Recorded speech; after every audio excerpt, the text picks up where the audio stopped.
नमस्कार, सी न्यूज़ भारत में आप सभी का स्वागत है। इस वक्त मैं आपके साथ ऋचा सिंह। राजनांदगांव जिला रोजगार कार्यालय में आयोजित जिला स्तरीय रोजगार मेले में आज रोजगार की उम्मीद को लेकर करीब 1500 युवाओं ने पंजीयन कराया। 7 प्लेसमेंट कंपनियों ने अपने स्टॉल लगाए, जहां 1233 पदों पर भर्ती के लिए अब तक 1500 आवेदन प्राप्त हो चुके हैं। कई युवाओं को मौके पर ही इंटरव्यू के बाद नौकरी का ऑफर भी मिला, लेकिन इस मेले में एक ऐसा सच भी सामने आया जिसने रोजगार व्यवस्था पर गंभीर सवाल खड़े कर दिए हैं। रोजगार मेले में सुबह से ही युवाओं की लंबी कतारें देखने को मिली। दूर दराज के गांव और शहरों से पहुंचे बेरोजगार युवक युवतियों ने विभिन्न कंपनियों में आवेदन जमा किए। कई कंपनियों ने मौके पर ही इंटरव्यू लेकर कुछ अभ्यर्थियों का चयन भी किया, जिससे युवाओं में उम्मीद की किरण जगी। लेकिन इसी बीच कुछ युवाओं ने रोजगार मेले की व्यवस्था और बाहर से आने वाली कुछ कंपनियों पर गंभीर आरोप लगाए। एक युवक ने बताया कि वो पहले भी 2-3 रोजगार मेलों में शामिल होकर एक कंपनी में चयनित हुआ था। कंपनी ने फोन कर ज्वाइनिंग के नाम पर पैसे मांगे, उसने पैसे भी दिए और 3 महीने तक नियमित काम भी किया। इसके बावजूद उसे 2 महीने का वेतन नहीं मिला, जिसके कारण उसे नौकरी छोड़नी पड़ी।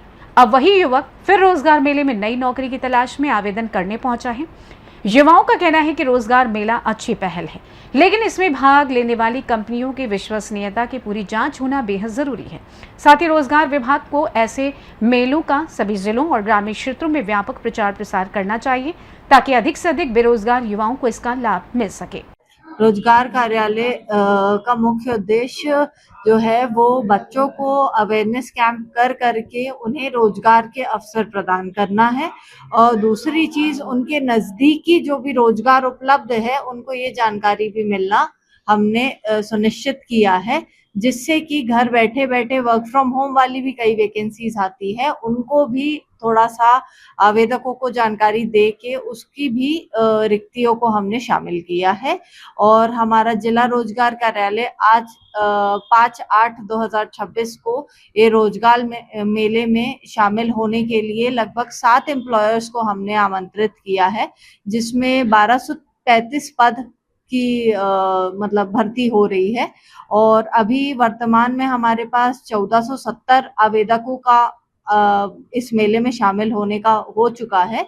तो आगामी मेला जो है वो 3:30 बजे तक ही रहेगा। तो जो लोग अभी इसमें लाभ नहीं उठा पाए हैं उनको मैं फिर से आमंत्रित करूंगी कि आप लोग 3:30 बजे रोजगार कार्यालय तहसील परिसर में उपस्थित होने का कष्ट करें। छात्राओं, मेरा नाम पुष्पेंद्र कुमार है। मैं खैरागढ़ से आया हूँ रोजगार मेले में। राजनांदगांव आया हूँ। आप भी पहले कहीं और रोजगार मेले पे गए हैं? हाँ सर, मैं रोजगार मेले में मैं दुर्ग गया था। एक कॉलेज में लगा था वहाँ रोजगार मेला, तो वहाँ मैंने रोजगार मेले में भाग लिया था। वहाँ सिलेक्शन भी हो गया था मेरा। कितने महीने जॉब किया? जॉब 3 महीने किया था। क्या परेशानी आई?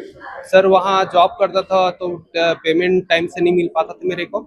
मैं 3 महीने जॉब किया था वहाँ पे और 2 महीने के पेमेंट रोक दिया था वहाँ। जैसे रोजगार मेले पाते हो कंपनी जो जिस हिसाब से पेमेंट बताती है उस पेमेंट देती है बराबर? नहीं, ऐसा कुछ नहीं है सर। वो मतलब जो पेमेंट बताती है उस हिसाब से हमको पेमेंट नहीं मिल पाता है वहाँ पे। सुनने में आया जैसे सिलेक्शन होते तो कंपनी पैसा ही मांगती है जॉब के लिए। हाँ सर, ऐसे तो मेरे पास कॉल भी आया था। मतलब वहाँ गया था ना, तो शुरू में तो सब ठीक ठीक करके बोले थे। उसके बाद जब मेरा वहाँ से कॉल आया तो मेरे को कुछ पैसे के लिए डिमांड कर रहे थे। वो बोल रहे थे कि 2500 या 3000 कुछ आसपास।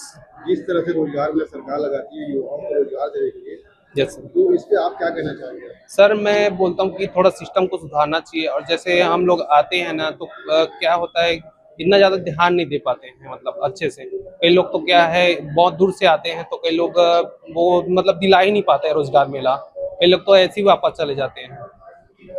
और हमको हाँ, क्या आपका जो पुराना अनुभव बताता है क्या?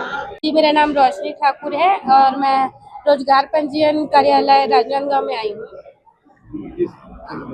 मैं रोजगार में अप्लाई करने के लिए आई हूँ। मैं एज अ फाइनेंस एडवाइजर के लिए अप्लाई करने के लिए आई हूँ। मैंने बीटेक कंप्लीट किया है कृष्णा इंजीनियरिंग कॉलेज खमरिया से और मेरा करेंट लोकेशन डोंगरगांव है। जी, क्या अनुभव कैसे लगा आपको? राजनांदगांव से सी न्यूज़ संवाददाता तुलसी गौतम की रिपोर्ट। एक तरफ रोजगार मेला हजारों युवाओं के लिए उम्मीद की नई किरण बन रहा है, तो दूसरी तरफ कुछ कंपनियों के खिलाफ सामने आए आरोप इस व्यवस्था की पारदर्शिता पर सवाल खड़े कर रहे हैं।